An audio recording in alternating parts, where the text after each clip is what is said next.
This guy right here found something that we need to use for Shepherds of Alaska. It's right here. That's the vlog. A day in underground mine. A Britannia Beach. Sea to sky. Gondola. It's out in the woo. Now, he's also a scout, but he's also does a show on YouTube called The Daily Woo. He found me a location for Shepherds of Alaska when they go to... They do have a dream they go to hell. I don't know who dreams it. But Daniel walks by and he's ordered to see, well, he has to look at the face of the devil, which has 3 faces. One of it has Brutus in his mouth, the other one's Cassius, the other one is Judas Iscariot. This is an accessible mine. Right here. Underground mine. There's the blog. This is a good filming location. It could represent hell. Now, the cave to hell would have this kind of rock texture. Adam probably went here because of the show. It's not necessarily faith-based, but you have to read the book. It's on chapters on my Facebook, Cole Spivey. You can also, there'll be readings of it. I'll try to get to some of my plays too. I want to be able to read Pray to Willie as well. The story is about a corrupt cop that is from NYPD, and he goes around the nation killing migrants. He ends up in Fort Worth. Another cop named Shep, Dwight East, is blamed for the serial killer, Daniel Lucius Copex, who's not really a cop. He hacks into police stations to become a cop. Then he goes off to serial kill. So he serial kills these migrants. This would be a good location. He does dream of hell. He also used to play Dungeons and Dragons when he was younger. Daniel did. Daniel's older. He's like Ray Fiennes' age. There's an 80-year-old migrant that he kills next. He's basically like a...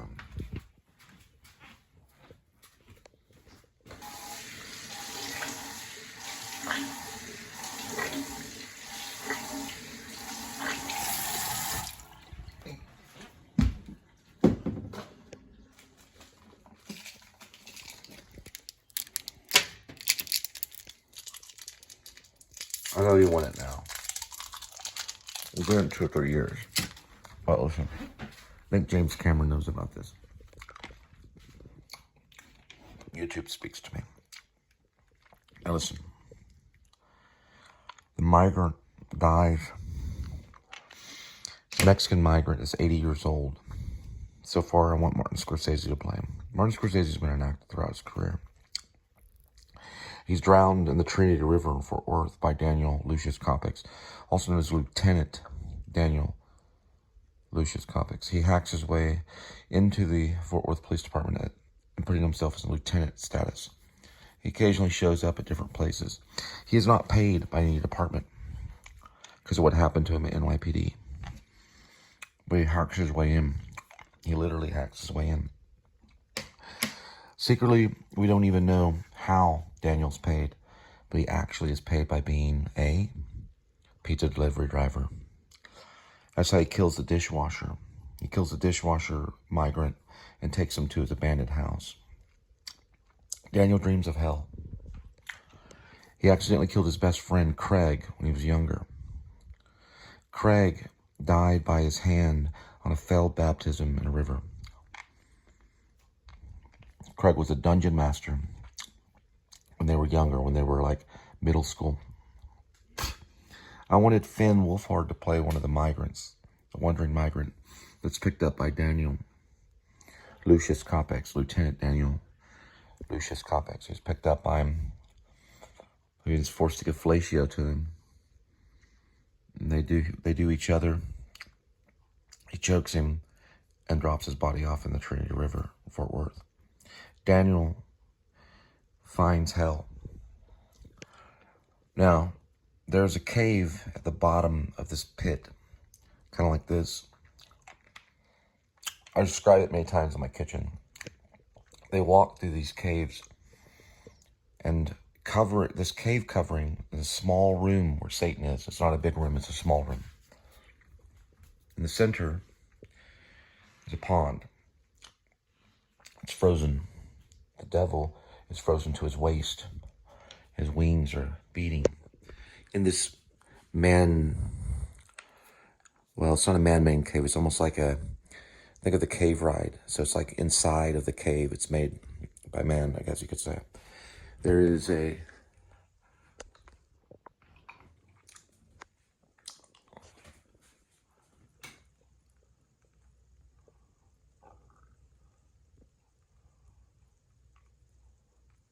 vent.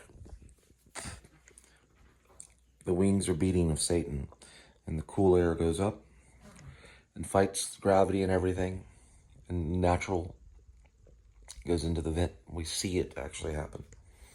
That Satan is cooling all of hell. Now they pass before Satan, and all these people are just constantly going through this cave room. Think of the cave ride in Six Flags over Texas, back in the days of the 80s. They go right through it, and they pass by Satan, and they see his face. His side face has Cassius, the other side face is Brutus. Cassius is actually inside the mouth of Satan, so Satan has three faces. Cassius is being eaten from the waist, but you can see his face coming out. You can see his torso coming out. See his torsos and his shoulders, his neck, and you can see his head. And his head turns, and that's Cassius. He's inside the side face of Satan. On the other side, exact same thing, but it's Brutus. And his faces and his torso sticking out, and he's looking. He's screaming for mercy. So we see those two faces only because they're coming out of the devil's mouth on both sides. Now on the front is Satan's face. And inside is Judas Iscariot, but only his legs are kicking. He's inside of Satan's mouth. His identity is kept secret. So we don't know who Judas Iscariot is. It's hard to tell, but who cares? And he's being eaten.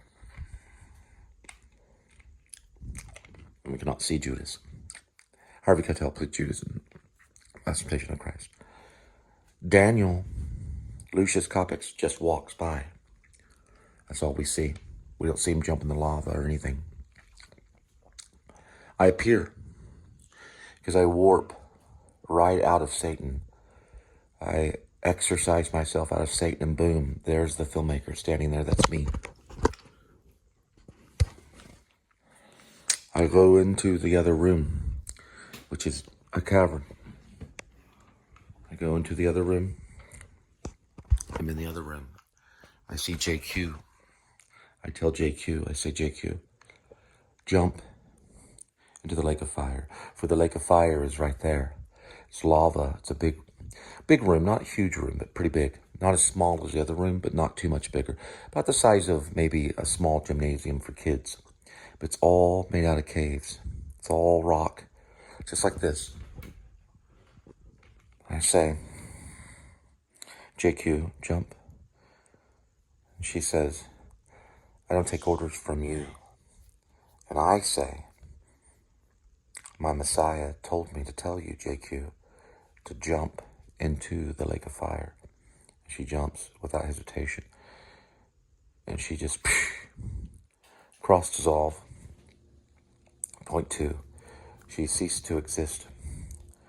Her entire being is like a little ash. She's gone. The next is RB. I see RB. See RB.